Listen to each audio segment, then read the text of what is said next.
Everybody good? Check, check, 1, 2. Mic check.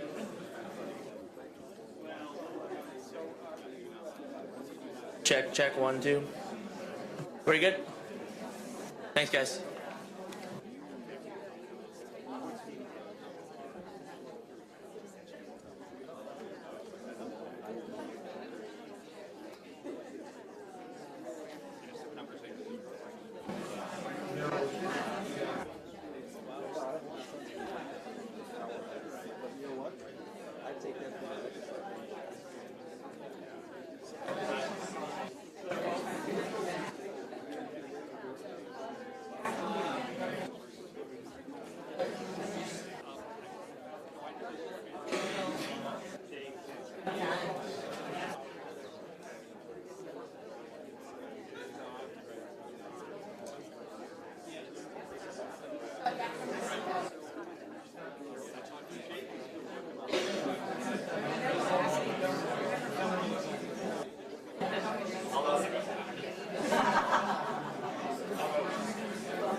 Oh, you stayed there? No, we didn't stay overnight, but we were there all day. So what was it like?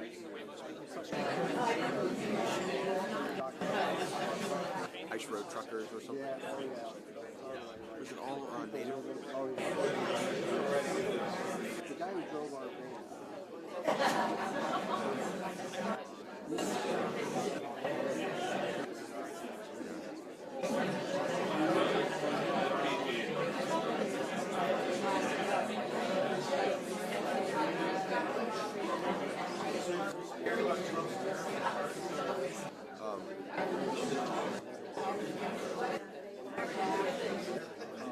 He relocated out there?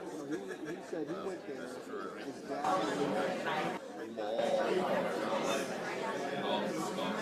something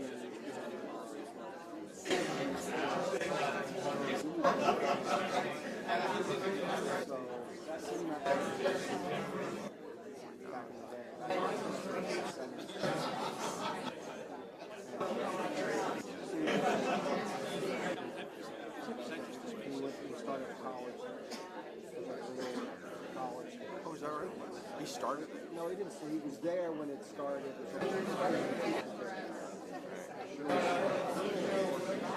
What's the, I mean, there's no art, what's the architecture? Is it all like prefix?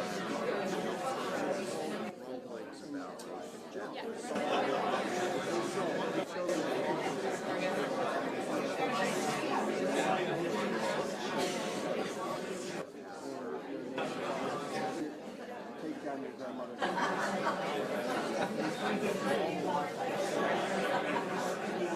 This is the I mean, the kids built the grandma's been built. So they went around and Taking that down. Is that right? they were standing on this spot. Jim, it was like from, it was 67 miles, so from shore to shore in the south.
Probably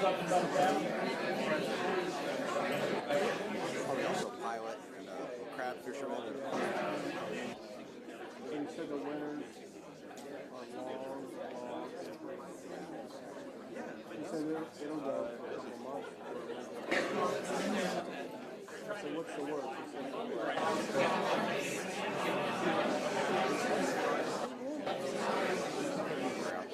That's just one town I've always looked at. I'd love to go. And why one?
Can I turn the podium?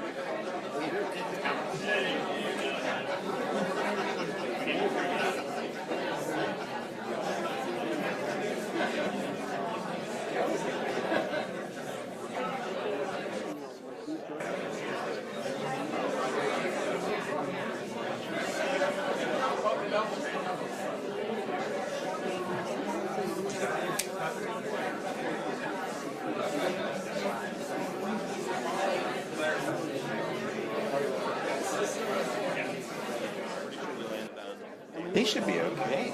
They should be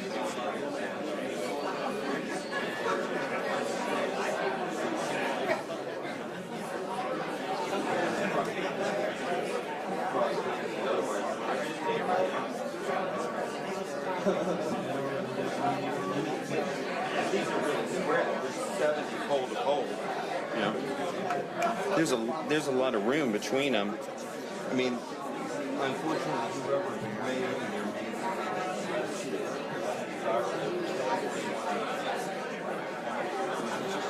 Or maybe they can get closer to the other side.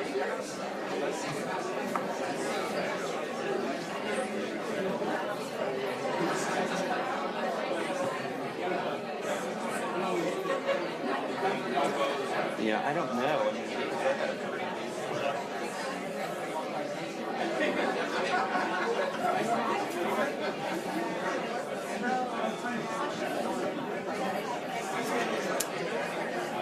I did move a little bit, but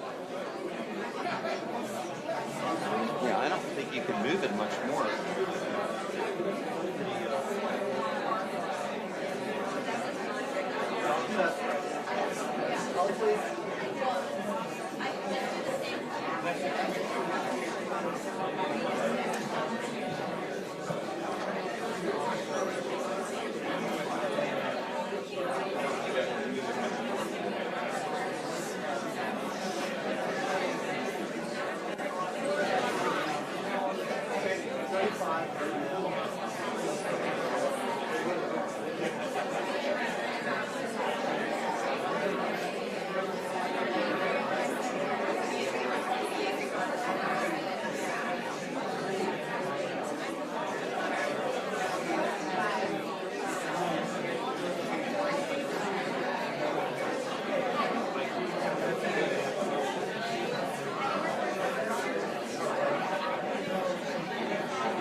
check 1 2. Check 1 2.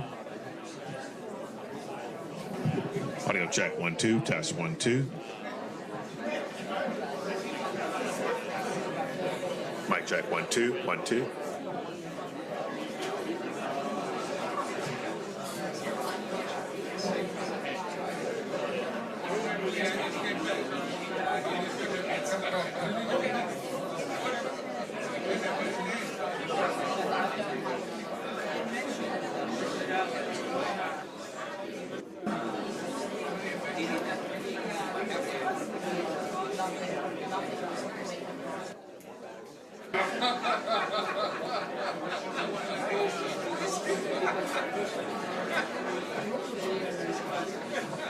Mic check 1 2 2 2. Check 1 2.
Well, maybe that's what you were saying. It was like a good way to procrastinate.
No, I'm at the Brooklyn.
Well,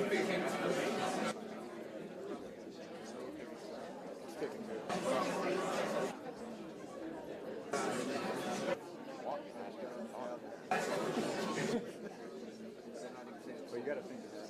Oh, two guys here. My God.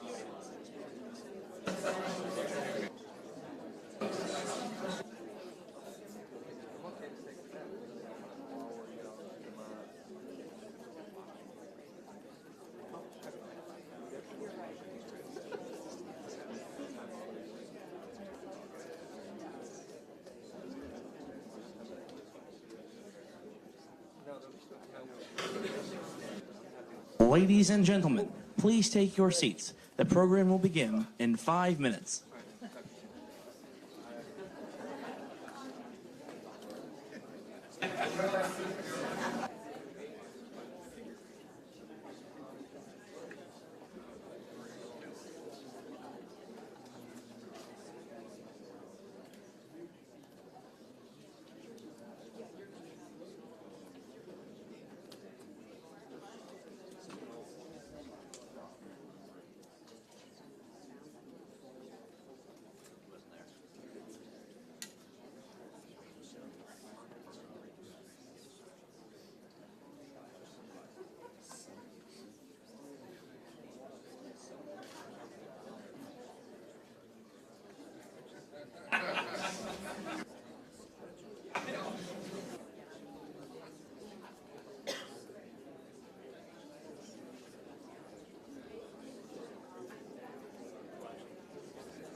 I'm just here.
Ladies and gentlemen, please welcome Strobe Talbott, the president of the Brookings Institution, and Hillary Clinton.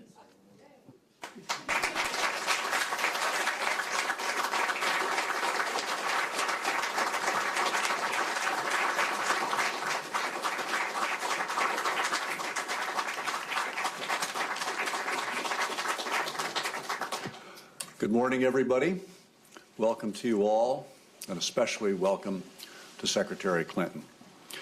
She, as you all know, is here today to talk to us about the Iran nuclear agreement, which I think it's safe to say is one of the most, if not the most, contentious foreign policy issue that we have debated in this country since the decision to go to war in Iraq a dozen years ago. Last evening, Brookings hosted a debate in which Senator McCain took part with 3 Brookings scholars who were on different sides of the issue. It was a substantive, lively, and civil debate. Secretary Clinton, of course, is deeply knowledgeable on the subject that we're devoting this morning to. As the senior member of the cabinet, she played a critical role in shaping America's strategy to combat and thwart Iran's nuclear weapons ambitions, including having a very strong and instrumental role in setting up the international sanctions that were so important in bringing the Iranian government to the table. Now, this issue is obviously going to reverberate in the presidential campaign. Brookings has hosted declared and potential candidates from both parties, and they have been here on this stage to talk about both domestic and foreign policy matters. And we have invited several more to be with us in the future.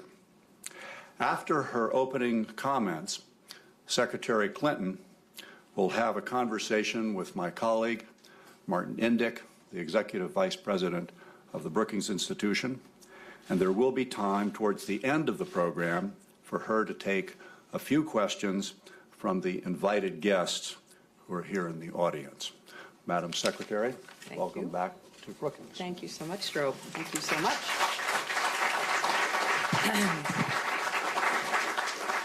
Well, let me thank you, Strobe. It's great to be back at Brookings, and there are a lot of longtime friends and colleagues who perch here at Brookings, obviously including Strobe and Martin, who I'll speak to in a minute, also Bob Einhorn and Tammy Wittes. This institution has hosted many important conversations over the years, and I appreciate Strobe's reference to the event last night and the continuing dialogue about urgent issues facing our nation and the world. That's what brings me here today, back to Brookings, to talk about the question we're all grappling with: how to prevent Iran from acquiring a nuclear weapon, and more broadly, how to protect ourselves and our allies from the full range of threats that Iran poses. The stakes are high, and there are no simple or perfectly satisfying solutions. So these questions, and in particular, the merits of the nuclear deal recently reached with Iran, have divided people of goodwill and raised hard issues on both sides. Here's how I see it.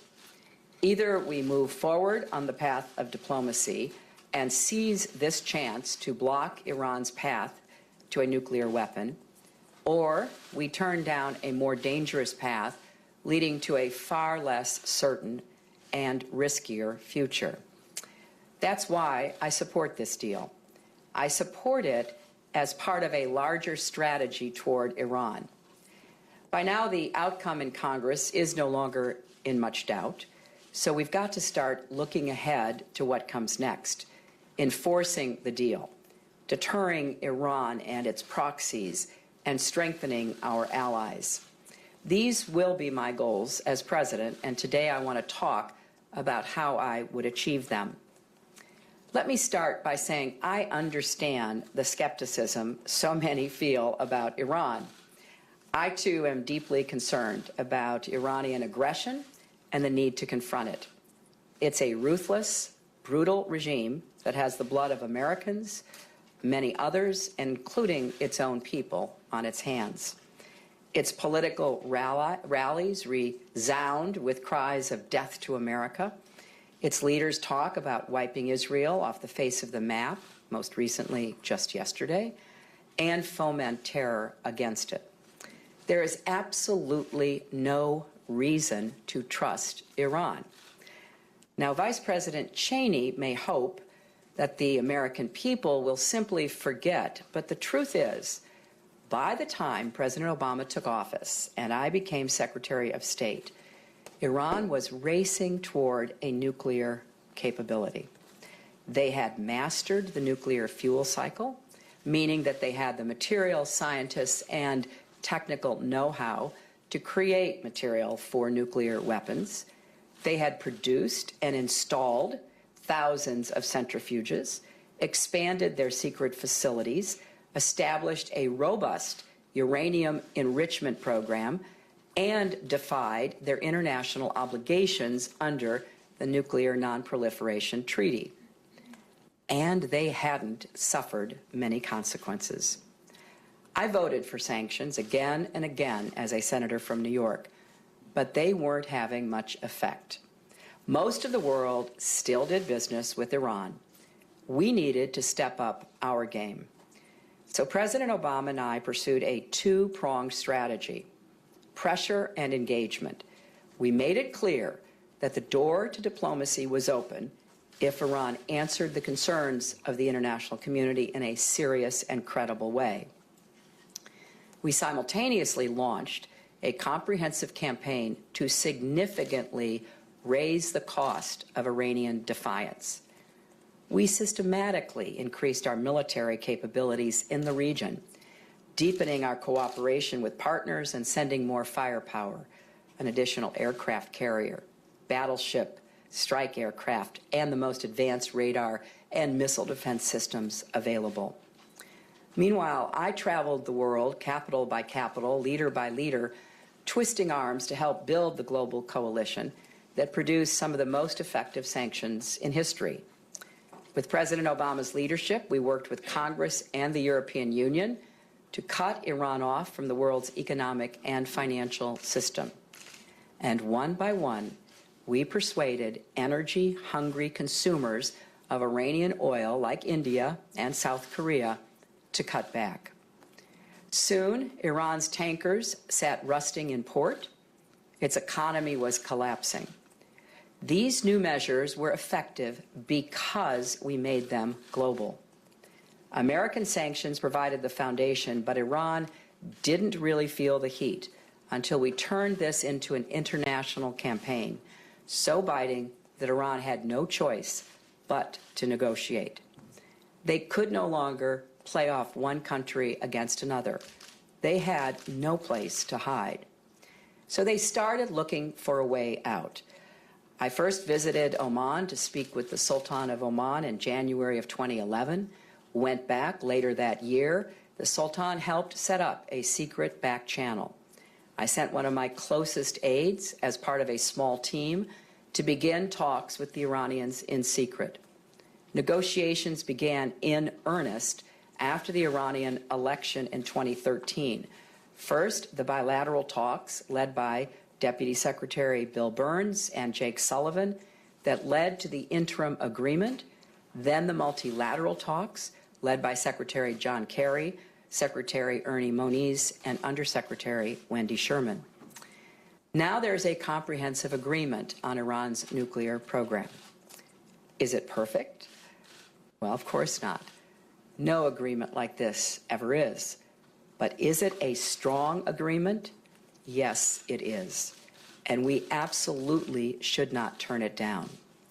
The merits of the deal have been well argued, so I won't go through them in great detail here. The bottom line is that it accomplishes the major goals we set out to achieve. It blocks every pathway for Iran to get a bomb. And it gives us better tools for verification and inspection and to compel rigorous compliance. Without a deal, Iran's breakout time, how long they need to produce enough material for a nuclear weapon, would shrink to a couple of months. With a deal, that breakout time stretches to a year, which means that if Iran cheats, we'll know it and we'll have time to respond decisively. Without a deal, we would have no credible inspections of Iran's nuclear facilities. With a deal, we'll have unprecedented access. We'll be able to monitor every aspect of their nuclear program. Now, some have expressed concern that certain nuclear restrictions expire after 15 years. And we need to be vigilant about that, which I'll talk more about in a moment. But other parts are permanent, including Iran's obligations under the Non-Proliferation Treaty and their commitment to enhanced inspections under the additional protocol. Others have expressed concern that it could take up to 24 days to gain access to some of Iran's facilities when we suspect cheating. I'd be the first to say that this part of the deal is not perfect. Although the deal does allow for daily access to enrichment facilities and monitoring of the entire nuclear fuel cycle. It's important to focus on that because being able to monitor the supply chain is critical to what we will find out and how we will be able to respond. But our experts tell us that even with delayed access to some places, this deal does the job. Microscopic nuclear particles remain for years and years. They are impossible to hide. That's why Secretary Moniz, a nuclear physicist, has confidence in this plan. And some have suggested that we just go back to the negotiating table and get a better, unspecified deal. I can certainly understand why that may sound appealing. But as someone who started these talks in the first place and built our global coalition piece by piece, I can assure you it is not realistic. Plus, if we walk away now, our capacity to sustain and enforce sanctions will be severely diminished. We will be blamed, not the Iranians. So if we were to reject this agreement, Iran would be poised to get nearly everything it wants without giving up a thing.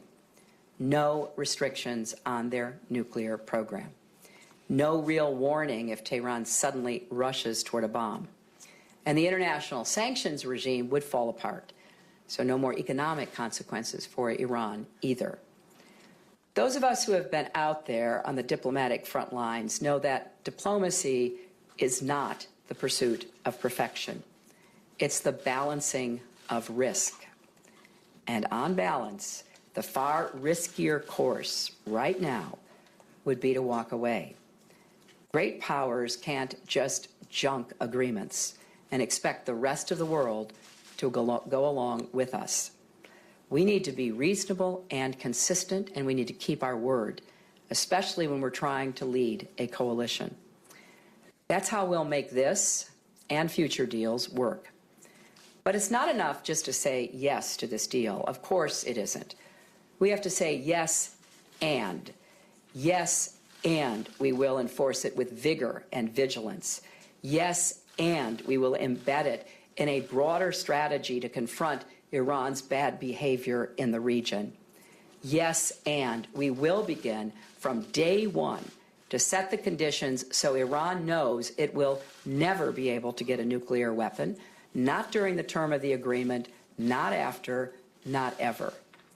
We need to be clear, and I think we have to make that very clear to Iran about what we expect from them. This is not the start of some larger diplomatic opening, and we shouldn't expect that this deal will lead to broader changes in their behavior. That shouldn't be a promise for proceeding. Instead, we need to be prepared for 3 scenarios. First, Iran tries to cheat, something it's been quite willing to do in the past. Second, Iran tries to wait us out.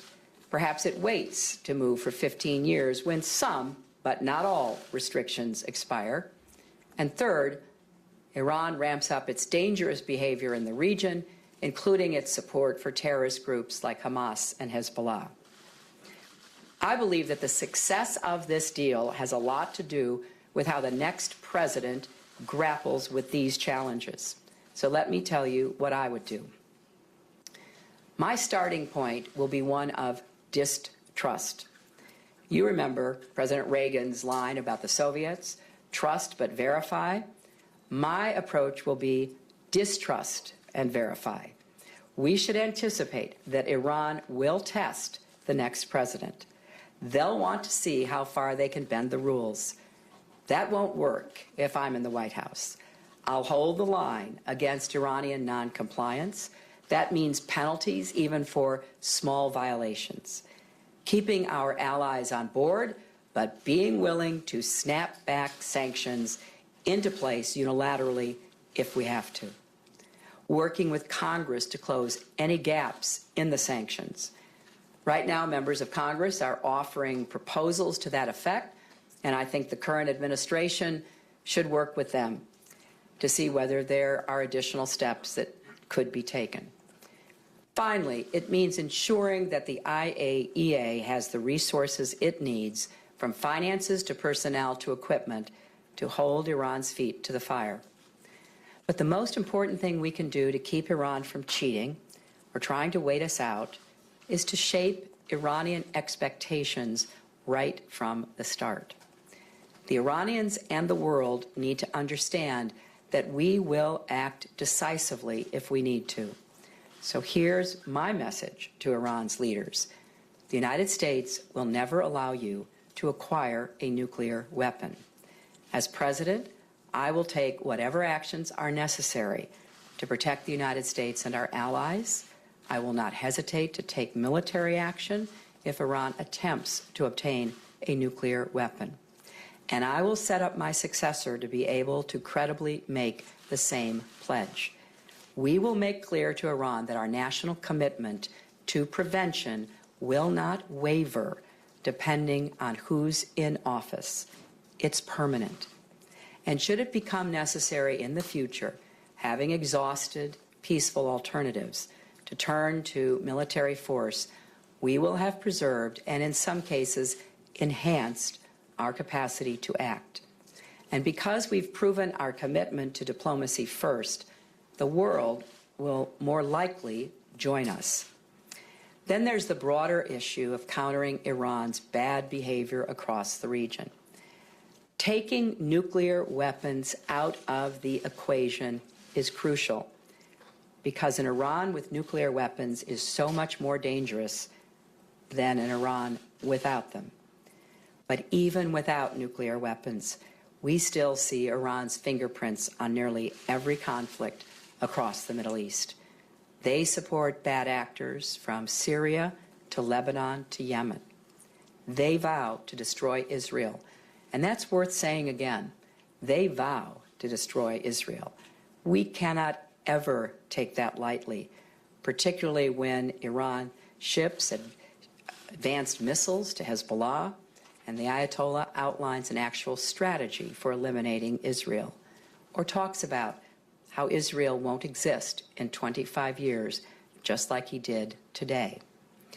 And in addition to all the malicious activity they already underwrite, we've got to anticipate that Iran could use some of the economic relief they get from this deal to pay for even more. So as president, I will raise the costs for their actions and confront them across the board. My strategy will be based on 5 strong pillars. First, I will deepen America's unshakable commitment to Israel's security, including our long-standing tradition of guaranteeing Israel's qualitative military edge. I'll increase support for Israeli rocket and missile defenses and for intelligence sharing. I'll sell Israel the most sophisticated fighter aircraft ever developed, the F-35. We'll work together to develop and implement better tunnel detection technology to prevent arms smuggling and kidnapping, as well as the strongest possible missile defense system for northern Israel, which has been subjected to Hezbollah's attacks for years. Second, I will reaffirm that the Persian Gulf is a region of vital interest to the United States. We don't want any of Iran's neighbors to develop or acquire a nuclear weapons program either. So we want them to feel and be secure. I will sustain a robust military presence in the region, especially our air and naval forces. We'll keep the Strait of Hormuz open. We'll increase security cooperation with our Gulf allies, including intelligence sharing, military support, and missile defense, to ensure they can defend against Iranian aggression, even if that takes the form of cyber attacks or other non-traditional threats. Iran should understand that the United States and I, as president, will not stand by as our Gulf allies and partners are threatened. We will act. Third, I will build a coalition to counter Iran's proxies, particularly Hezbollah. That means enforcing and strengthening the rules prohibiting the transfer of weapons to Hezbollah, looking at new ways to choke off their funding, and pressing our partners to treat Hezbollah as the terrorist organization it is. It's time to eliminate the false distinction that some still make between the supposed political and military wings. If you're part of Hezbollah, you're part of a terrorist organization, plain and simple. Beyond Hezbollah, I'll crack down on the shipment of weapons to Hamas and push Turkey and Qatar to end their financial support. I'll press our partners in the region to prevent aircraft and ships owned by companies linked to Iran's Revolutionary Guard from entering their territories, and urge our partners to block Iranian planes from entering their airspace on their way to Yemen and Syria. Across the board, I will vigorously enforce and strengthen, if necessary, the American sanctions on Iran and its Revolutionary Guard for its sponsorship of terrorism, its ballistic missile program, and other destabilizing activities. I'll enforce and strengthen, if necessary, our restrictions on sending arms to Iran and from Iran to bad actors like Syria. And I'll impose these sanctions on everyone involved in these activities, whether they're in Iran or overseas. This will be a special imperative as some of the UN sanctions lapse. So the U.S. and our partners have to step up. Fourth, I'll stand, as I always have, against Iran's abuses at home, from its detention of political prisoners to its crackdown on freedom of expression, including online. Its inhumane policies hold back talented and spirited people. Our quarrel is not and never has been with the Iranian people. They'd have a bright future, a hopeful future, if they weren't held back by their leaders. As I've said before, I think we were too restrained in our support of the protests in June 2009 and in our condemnation of the government crackdown that followed. That won't happen again. We will enforce and, if need be, broaden our human rights sanctions. And I will not rest until every single American detained or missing in Iran is home. Fifth, just as the nuclear agreement needs to be embedded in a broader Iran policy, our broader Iran policy needs to be embedded in a comprehensive regional strategy that promotes stability and counters extremism. Iran, like ISIS, benefits from chaos and strife. It exploits other countries' weaknesses, and the best defense against Iran are the countries and governments being strong so that they can provide security and economic opportunity to their own people. And they must have the tools to push back on radicalization and extremism. Helping countries get there will take time and strategic discipline. But it's crucial that the United States leads this effort. I will push for renewed diplomacy to solve the destructive regional conflicts that Iran fuels. We have to bring sufficient pressure on Assad to force a political solution in Syria, including a meaningful increase in our efforts to train and equip the moderate Syrian opposition, something I called for early in the conflict. And the United States must lead in assisting those who have been uprooted by conflict, especially the millions of Syrian refugees now beseeching the world to help them. As Pope Francis has reminded us, this is an international problem that demands an international response, and the United States must help lead that response.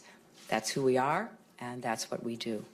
So our strategy needs to cover all these bases: Iran's nuclear ambitions and its support of terrorism, its hatred of Israel and its cruelty toward its citizens, its military resources and its economic strengths and weaknesses. We need to be creative, committed, and vigilant. And on every front, we need to keep working closely with our friends and partners. On that note, let me just spend a minute speaking about the serious concerns that Israel's leaders have about this deal. Israel has every reason to be alarmed by a regime that both denies its existence and seeks its destruction. I would not support this agreement for 1 second if I thought it put Israel in greater danger. I believe in my core that Israel and America must stand side by side, and I will always stand by Israel's right to defend itself, as I always have. I believe this deal and a joint strategy for enforcing it makes Israel safer. I say that with humility. I'm not Israeli. I don't know what it's like to live under constant threat from your neighbors in a country where the margin for error is so thin. I know that my saying this deal makes you safer won't alleviate the very real fears of the Israeli people. But I have stood for Israeli security for a very long time. It was one of my bedrock principles as Secretary of State. It's why I supported stronger defense systems like the Iron Dome anti-rocket defense system, which proved so effective in protecting Israeli lives during the conflicts of 2012 and last summer. It's why I've worked closely with Israel to advance the two-state vision of a Jewish and democratic Israel with secure and recognized borders. And it's why I believe we should expedite negotiations of a long-term military assistance agreement with Israel. Let's not wait until 2017 when the current deal expires. Let's get it done this year. I would invite the Israeli Prime Minister to the White House during my first month in office to talk about all of these issues and to set us on a course of close, frequent consultation right from the start, because we both rely on each other for support as partners, allies, and friends. This isn't just about policy for me, it is personal. As president, I'm committed to shoring up and strengthening the relationship between our countries. We have had honest disagreements about this deal. Now is the time to come together. Now is the time to remember what unites us and build upon it. And so I know well that the same forces that threaten Israel threaten the United States. And to the people of Israel, let me say, you'll never have to question whether we're with you. The United States will always be with you. There have also been honest disagreements about the nuclear deal here at home. Smart, serious people can see issues like these differently. Like my friend Chuck Schumer, who's going to be an excellent leader in the Senate. I respect the skepticism that he and others feel. And I respect differences of opinion and people who advocate vigorously for their beliefs. But I have a harder time respecting those who approach an issue as serious as this with unserious talk, especially anyone running to be President of the United States. Several Republican candidates boast they'll tear up this agreement in 2017, more than a year after it's been implemented. That's not leadership. That's recklessness. It would set us right down the very dangerous path we've worked so hard to avoid. I'm looking forward to a robust debate about foreign policy in this campaign. Where we have disagreements, we should lay them out.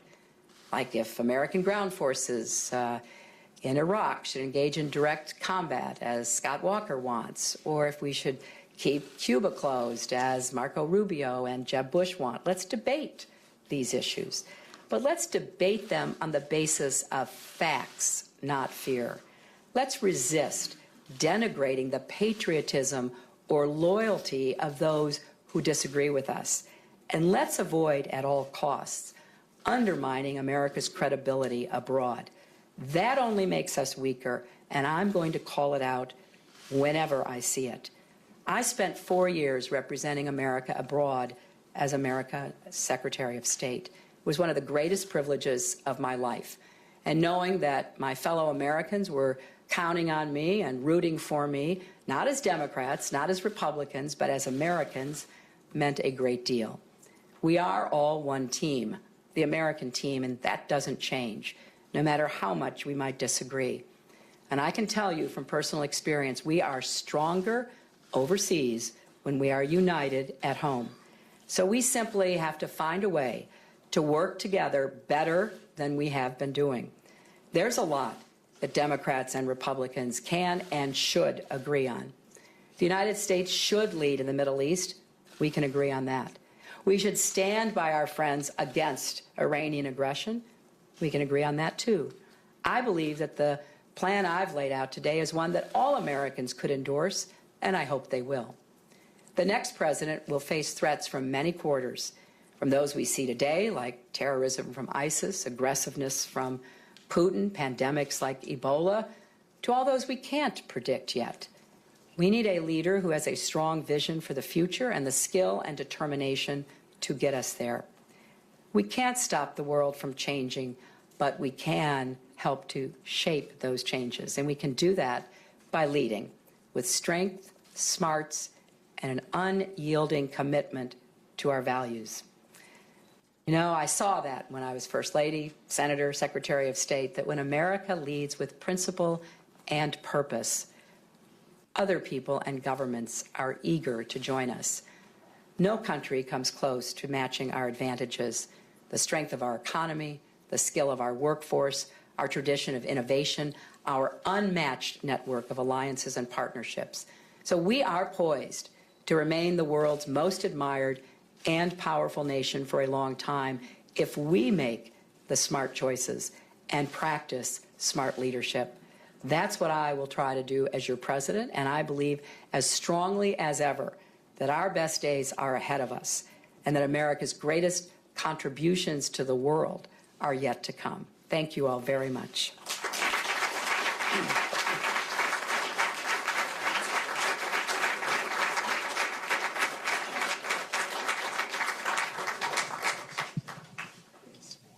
Yeah.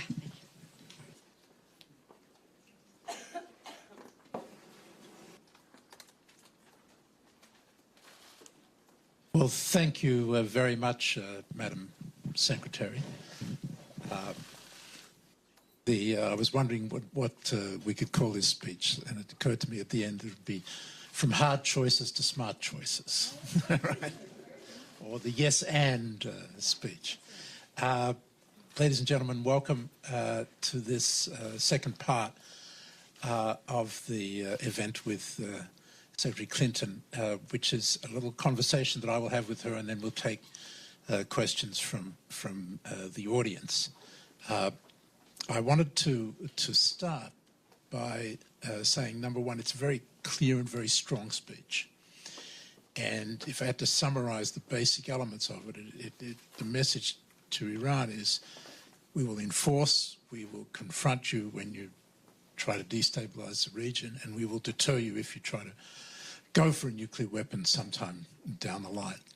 And I wonder how you navigate what is a certain unspoken tension between the fact that you're going to be taking a very hard line against some of the destabilizing and nefarious activities of the Iranians, and at the same time, this agreement puts the United States into a partnership with Iran in terms of implementing it.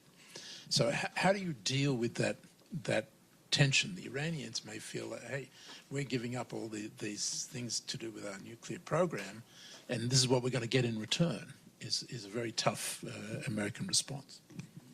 Well, I don't see Iran as our partner in implementing the agreement. I believe that Iran is the subject of the agreement, that it now faces obligations that, frankly, in many instances, it faced before the agreement, and that they have signed an agreement where they are committing themselves to fulfill the terms of the agreement. The agreement will be enforced, not by Iran. The agreement will be enforced by the rest of the negotiators, the other countries, plus the IAEA, and it will be, and is intended to be, quite burdensome and intrusive into Iran. Now, maybe they believe that having signed the agreement, they can somehow avoid the consequences of the inspections and the other requirements, but I think they understand very well they're at the starting line. There are these demands that they are supposed to fulfill. There is a sequencing of, lifting of sanctions and other kinds of benefits that they receive in return for their having taken the action required. And I think they are, if anything, probably counting on the world, led by the United States, being distracted, being diverted, getting tired, not having the staying power to consistently enforce the agreement and hold Iran accountable. And I, for one, want to make clear to them that that is not going to happen, that we will take seriously every aspect of this agreement, and we will expect them to comply, and there will be consequences if they do not. When you called for a regional strategy and outlined the elements of that, it really seems to come down to, and you said this in the speech, Syria and what happens in Syria, where Iran is very invested in the Assad regime. Does a regional strategy on your watch mean taking down the Assad regime? Well, Martin, it's not only Iran that is invested. It's now becoming public. We are learning much more about Russian investment, Russian troops on the ground. It may very well be opening the door to greater Russian involvement. There's no doubt that Russia has been a principal funder and supplier throughout this entire terrible episode. So we are facing the collapse of Syria, the survival thus far of the Assad regime, although it clearly has much less to govern than it did when this started, the open, ungoverned areas that are hosting terrorist groups, and the continuing commitment from Iran and Russia to propping up Assad. So I was the principal negotiator on the Geneva 2012 agreement, which Russia signed on to, which laid out a pathway to a political solution. It wasn't very long until Russia reneged on what they had signed, but I think it still provides a very credible framework for us to keep doing everything we can to, try to push the Iranians and the Russians in that direction. Now, what I do believe is this, the potential threat from the terrorist groups and the chaos in Syria can destabilize the region in ways that are bad for Iran. And therefore, the higher the pressure is for some kind of reaction to what is going on inside Syria, and certainly the efforts that ISIS is making to take even more and hold territory in Iraq directly against what Iran sees as its interests, the continuing destabilization along the Lebanese border. There's all kinds of reasons why Iran is going to have to confront this instability. So I think my view on this is we have to be, talking and pushing on and raising the costs for Iran and for Russia all the time. Now, if Putin were sitting here, which is sort of hard to imagine, but if he were, I should ask Strobe. Strobe's the expert. He would say, we're fighting terrorism. That's what we're doing. So there may be a way to begin to join those up. So, there's some water. I remember a speech that you gave when you were Secretary of State in the Gulf, in which you warned the Gulf leaders about policies that were based on sand.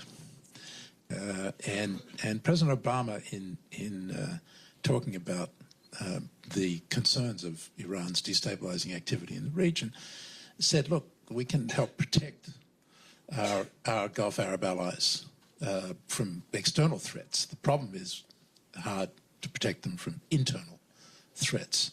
And you've been clear again that you will do that in terms of protecting them from the external threats. But I wonder how you deal with that continuing challenge. Well, you know very well it's a difficult one. I apologize for my voice. I'm suffering under massive allergy assault. Yes, Republican histamines are everywhere.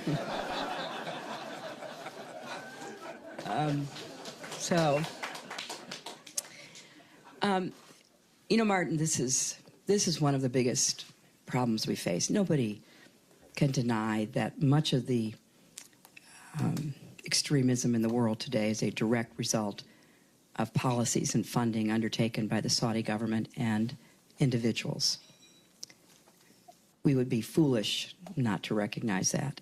I think increasingly they would be mistaken not to recognize that. You can never be more extreme than the next extremist, and I think they face some very serious internal problems, as do the other regimes. I'm not sure they're yet convinced of that. I'm not sure they yet believe that they have to figure out different ways of dealing with their own population and cooperating with each other and cutting off funding and exporting, troublesome imams to elsewhere.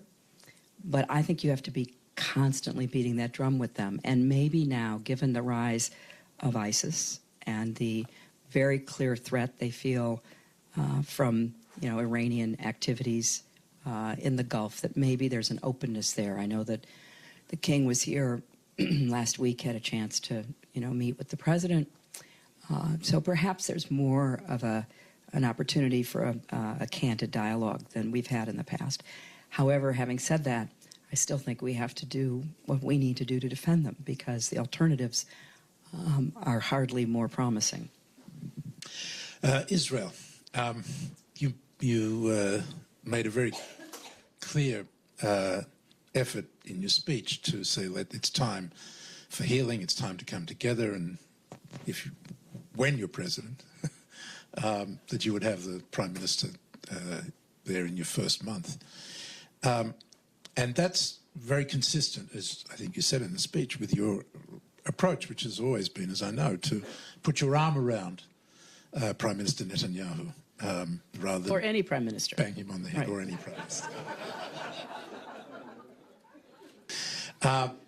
And as you know, that's a policy that I support too. But some of my friends in Israel recently have said, that's not the way to deal with us. We need tough love, which is the alternative. Instead of rewarding bad behavior, you should be really speaking more toughly to us. Well, how do you respond to that?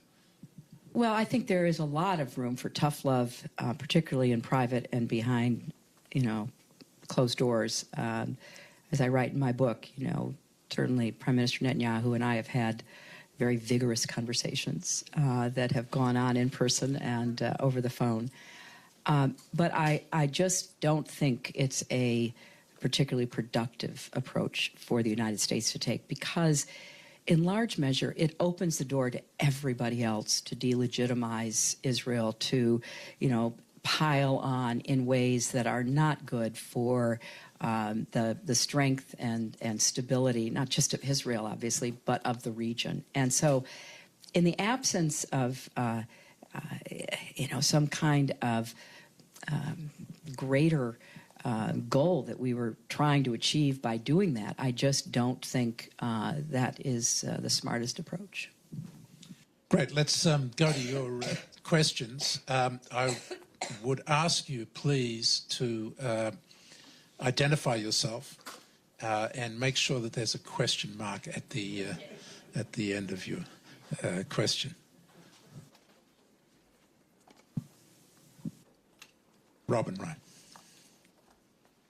Thank you, Hi, Robin. Robin Wright, the U.S. Institute of Peace and former Brookings Scholar. Madam Secretary, you talked about how you would use American muscle to contain Iran. Can you tell us how you might use the new diplomatic channel to engage Iran on issues, whether it's support for extremist groups or specifically dealing with the crisis in Syria? Would you be willing to use that diplomatic channel to engage Iran? Yes, I would, Robin, and I would because I think that we have to attempt to do that. When I first went to Oman in January of 2011, we didn't know whether any effort at some kind of secret channel would pay off. We still had the P5+1 that was going on, and we knew that eventually whatever the United States did would have to merge into the international approach. But we had to begin to explore it, and we did. And we explored it over that summer. That's when we had the first visit to discuss whether anything could be possible. It takes a while, as you know so well, being such an expert in this region, to figure out who's at the table, what the conversation's about, how seriously it would be taken, who's backing you up. And so then when the talks actually started, just in the Iranian-American channel with Bill Burns and Jake Sullivan, and Bob Einhorn was also involved.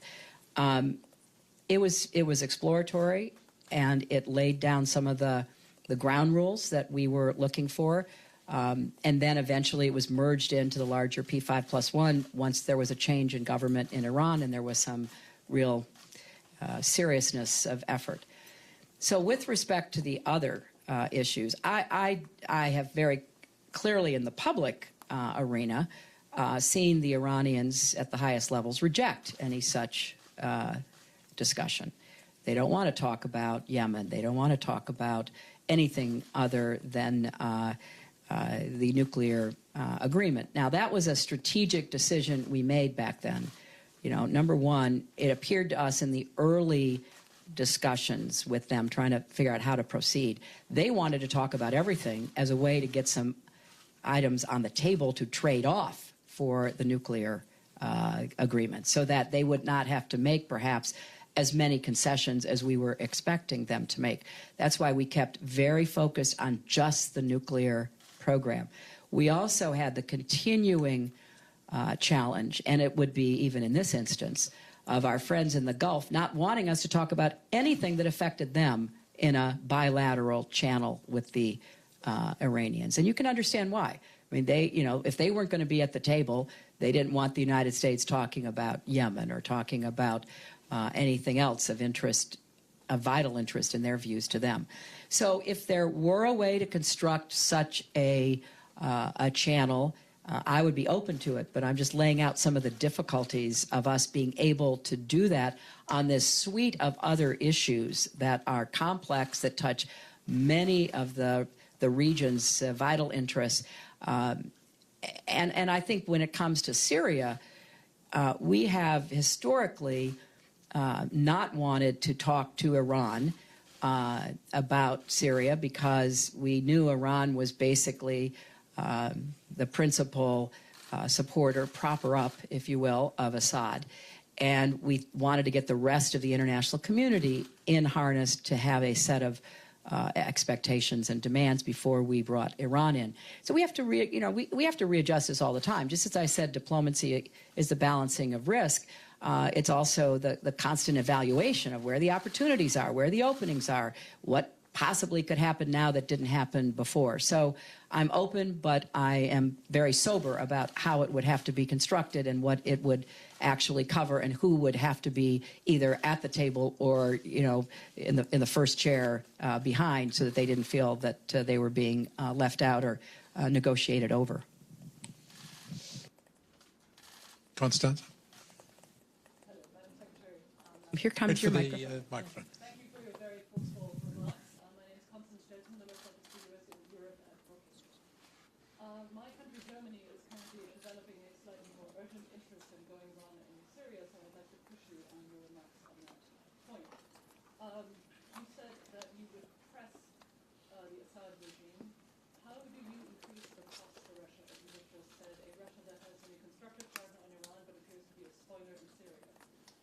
What also would be your expectations of Europe and of my country and Germany on security provision for the neighborhood in Syria?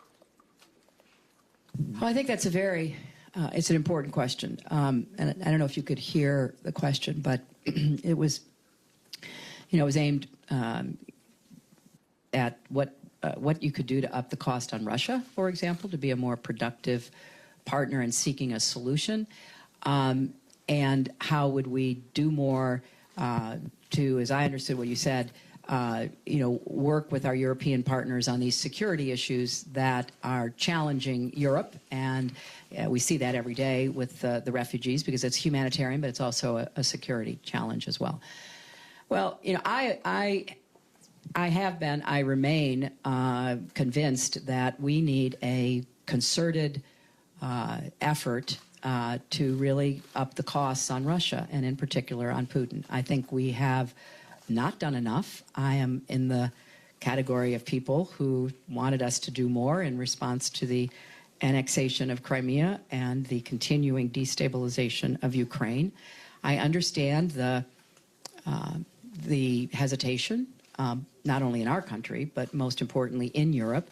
The sanctions came out of all of the discussions, and, maybe to some extent they have had, some impact. I think the falling oil price has had more impact, and we've got to figure out how we, combine both in looking at ways to put more, to up the cost, to put more pressure on Putin. I think it's one of the long-term security challenges that the United States, Europe, especially NATO face, and I don't think we can dance around it very much longer. I mean, we all wish it wasn't the case. We all wish it would go away. We all wish that, Putin would choose to modernize his country and move toward the West instead of, sinking himself deeper into, historical roots of czar-like behavior and intimidation along borders and projecting Russian power in places like Syria and elsewhere. But I think the jury is in. I think that he intends to continue to do what he's doing and go as far as he can get away with. And I believe that, we've got to regroup, and we've got to regroup quickly, because I worry very much about what's happening in Syria right now. Troops on the ground to allegedly protect, military supplies. What is Russia's real objective? The stated objective, the public objective, to fight terrorism has always been their rationale. Why did they support Assad? Because after Assad, there would be terrorism. Now, obviously, if we'd had a different approach from the beginning, working together, we might have avoided that. We might have actually, helped to midwife a political transition. So I think we've got to spend a lot more time. All the Russian experts that, thought that their work was done after the fall of the Berlin Wall. I hope that they will be dusting off their materials, and I'm looking right at you, Strobe Talbot, and, get back in the game with us, because I think Russia's objectives are to stymie and to confront and to undermine American power whenever and wherever they can. And I don't think there's much I don't think there's much to be surprised about that. So where we can work with them, that's one of the, one of the criticisms that sometimes comes from the right, the Republicans. What did the reset ever accomplish? Well, while Medvedev was president, actually quite a lot. We did the New START agreement. We got cooperation on Iran. Because when we got the Security Council to pass the sanctions that we'd been working so hard on, that was under Medvedev in June of 2010. We got support to ship lethal material and equipment across Russia to resupply our troops. We got a lot. Now, that all changed once, Putin announced he was going to be president again. Now, I don't admire very much about Mr. Putin, but the idea you could stand up and say, I will be your next president. That does have a certain, attraction to it. So, I think we are not spending the time, we're not thinking, we're not digging deep into what are we going to do. So, to answer the question of the woman who asked, we have to do more to get back talking about how we try to confine, contain, deter Russian aggression in Europe and beyond, and try to figure out what are the best tools for doing that. And don't lose sight of the Arctic, because we're going to have a lot of issues up there as well. So I was always of that opinion, expressed it, vocally within the administration, and nothing that has happened since has in any way persuaded me otherwise. I'll just do a quick follow-up on that, which is more generally, you've got to take on the Russians and Putin. You've got to deal with a very comprehensive strategy for a very complicated part of the world called the Middle East. How do you do the rebalancing to Asia on top of all of this? Well, I do think we're capable of doing more than one thing, although sometimes it appears difficult. And I think we've got to be much more global in our thinking and globally present. The rebalancing to Asia, otherwise known as the pivot, was in response to the very real sense of abandonment that Asian leaders expressed to me, and my phone calls to them before I ever went to the region in February of 2009. They believed that because we were so focused in Afghanistan and we were so focused in Iraq, and obviously had to be, given all that we had invested there, that we were just not paying attention to the developments in Asia. I think we've come some ways in trying to rebalance, but we have a long way to go, and there's much at stake in how we deal with all the players in Asia. I'm hoping that the upcoming trip by President Xi Jinping produces some positive outcomes. I thought the climate agreement was quite consequential, having been in Copenhagen in 2009 with the president when we literally had to break into a meeting where the Chinese were consolidating India, South Africa, and Brazil against any kind of movement toward the non-advanced economies taking responsibility. So I think we've got some good stakes in the ground, but we don't have a strategy yet that is going to be consistent. The final thing I would say about this, Martin, and I alluded to it in my remarks, I think one of our real problems right now is we don't have a consistent foreign policy that is bipartisan, let alone nonpartisan. And I think that's a problem. I mean, I was appalled when those Republican senators wrote to the Ayatollah. I thought it was incredibly short-sighted and, just wrong-headed. And I don't know how we rebuild a consistent foreign policy from administration to administration, regardless of Republican or Democrat. It was a lot easier in a bipolar world, us versus the Soviet Union. I understand that. But I think we really have to work at it. And we can't work at it if we don't have a set of strategic pillars and organizing principles that we can present to our own people and present to the Congress and present to the world. So I think we have work to do. Andrea. Madam Secretary, when you talk about the policies with Syria and Putin, was it in retrospect a mistake for the administration after you left office to pull back on Labor Day a couple of years ago, make the deal with Russia on the chemical weapons? Yes, the weapons were disposed of, but that created a different partnership, if you will, on diplomacy. And secondly, with reference to our colleague from Germany, what should America do to step up to the crisis of migration? Even if it's not on our front door, it is a moral issue, is it not, for the world? Thank you. Right. Well, as to the first one, you know, it's always difficult in hindsight to say what could have happened if something different had been done. If we remember back to that time, Prime Minister Cameron had lost the vote in the Parliament. He wanted to show support for the President's policy of taking some limited military action in light of Syria's use of chemical weapons. So it became clearer that there was going to be a difficult vote in the Congress, not clear at all that it would be successful, which would have left the President with authority, certainly with executive authority, to act. But since it had become a public debate, it would have been a much more difficult decision for him to make. I do think that not being able to follow through on it cost us. I am certain of that. That still comes back in conversations that people have with me, both here at home and people from other countries. But I do think it was a net positive to get as much of the chemical weapons out as we could, and there was no way we could have done that without Russian cooperation.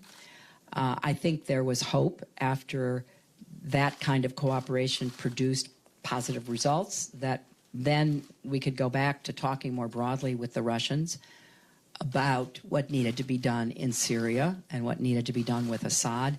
They did not reciprocate on that. So, you know, I think it's like much in you know, international relations. It's a mixed picture. Some positive, you know, some negative. With respect to the refugees, I have said I think that you know, we're coming up on the UN General Assembly. I think there should be an emergency global gathering where the UN literally tries to get commitments. You know, we did that with Haiti. After the Haiti earthquake, we had a huge gathering at the UN where literally it was like a pledging conference where we said, what are you going to do? What, you know, what can you contribute? And little countries to big countries all stepped up. And it was a great show of support in the face of a terrible natural disaster. We need to do something similar, and I've publicly called on the UN to convene such a gathering, do it again today in front of all of you. The United States has to be at the table, has to be leading it. We were in a strong position to do that on Haiti. I think even though it's not on our doorstep, we have a real interest in working not just with our European friends. I think this is a global responsibility. And if you're too far away or for whatever reason you don't think you can take refugees, then you have to contribute money. You should be supporting not only those refugees fleeing, but the incredible work that Jordan and Lebanon and Turkey have been doing, and they have not gotten the financial support they need. In fact, the last I checked, the UN appeal had only reached 37%. So there is both financial work and contributions that need to be forthcoming, and countries need to be more open and willing to take refugees. I obviously want the United States to do our part, but I also want this to be a global response. And so I hope that with all these leaders gathered, with Pope Francis addressing the United Nations General Assembly in just about 2 weeks, we can see something like that very visible with people literally making their commitments nation by nation, or in the case of the EU or other organizations as well. I think we're going to have to close it out, but I see two hands going up. Do you mind taking two together? First Susie Goldman and then Joe. Madam Secretary, I also want to add my thanks for a very forceful, unequivocal, and clear speech laying out a position that sounds eminently defensible. One of the silver linings, potentially, of the Iran deal is an alignment of interests in the region between Israel and the moderate Arab countries, Egypt, Saudi Arabia, Jordan, etc., the Gulf states. If you agree with that, how would you see capitalizing on those shared interests, the concerns about Iran going forward? How would you promote the shared interests as a way of bringing more peace to the region? Joe, quick question. Joe Santioni, Plowshares Fund. Thank you for your measured and fact-based approach to this. Let me bring you to the politics of the issue. What explains that we don't have a single Republican senator in support of this? Is this an ideological divide between the parties or raw partisan politics? Well, I'll restrain myself and answer the first question first. I think there is an opportunity here, Susie. I really do. I don't think it's easy, but let's just go back a few years. Not so long ago, Israel and Turkey were working very closely together on a number of issues.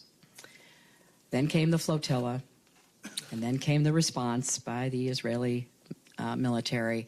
Then came many years of, real hard feelings that got harder and harder, and we lost what was a not just a working relationship, but a real bridge. Similarly, there have been a number of instances where in the past Israel has worked in common concert with a number of the Gulf countries. Israel is now back in a very productive relationship with Egypt, obviously with Jordan. So there are the pieces of national and regional interest here that I think very diligently and probably frustratingly could be pulled back together. I don't know that it's something that the United States can lead, but it certainly is something we can try to catalyze and encourage. And I think there is potential there because, as I said in my speech, I will do everything I can to convince Turkey and Qatar that supporting Hamas is not in their interests. It's not in the region's interests. It's certainly not in Egypt's interests. They both care deeply about, what happens in Egypt for somewhat different reasons than others, but they care. And so I think we have to build the case, and I think American diplomats could help build that case. And then look for ways. I spent, literally years trying to get the Israelis to finally apologize to the Turks on the flotilla. And there was one memorable day during one of my vacations where I was literally, talking to the Israelis. I was talking to Henry Kissinger. I was talking to everybody I could find to make the strategic argument, which we all believed, that the sooner that Israel did that, the sooner they could get back to some kind of discussion, perhaps. Finally, that happened when President Obama went to Israel. And I was very happy that, now we have a different Turkey with a different kind of set of challenges. But interests remain the same. Turkey's interests for stability are not so different than they were, even though some of the leadership attitudes seem to have altered. So I would like to see us do everything we can. I would make a high priority of that. I hope that this administration in the last, year and a half or so of its term will be similarly doing that because let's start seeing what we can do. It kind of goes back to Robin's question. You don't know what you can achieve until you try to put the pieces together. And I think the more we can try to put those pieces together, the more we'll know whether or not something can come of it. With respect to the lack of support for the agreement, honestly, I think it's in some instances genuine. Just as I said in my remarks, I think that there are people who I deeply respect on the Democratic side, certainly, and I would respect them on the Republican side as well, who just have concerns that they don't feel have been answered. But I think the driving force behind it is, to close ranks against the president, against this kind of diplomacy, but without offering an alternative. And that's what I find. I mean, I don't mind debating alternatives. I mean, when we did the New START treaty, it was really hard to get the votes for that. I remember, going up and making the case, but we got some Republican votes.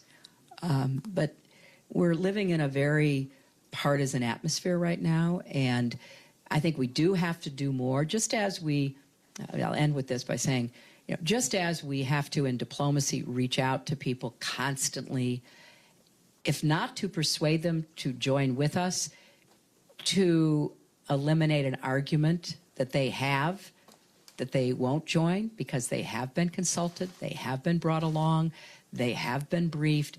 We have to do that with the Congress as well.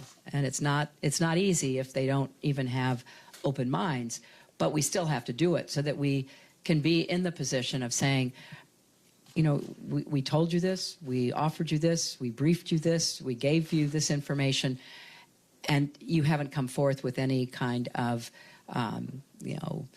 rational or rationale to oppose us. You're just opposing us. So it's very political after discounting those who I think are genuinely skeptical.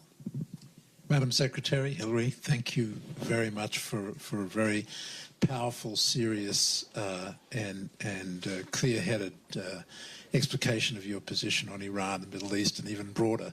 This is precisely what we expect from you and precisely what we at Brookings want to try to promote in this presidential debate, so we're very grateful to you. Please join me in thanking Hillary.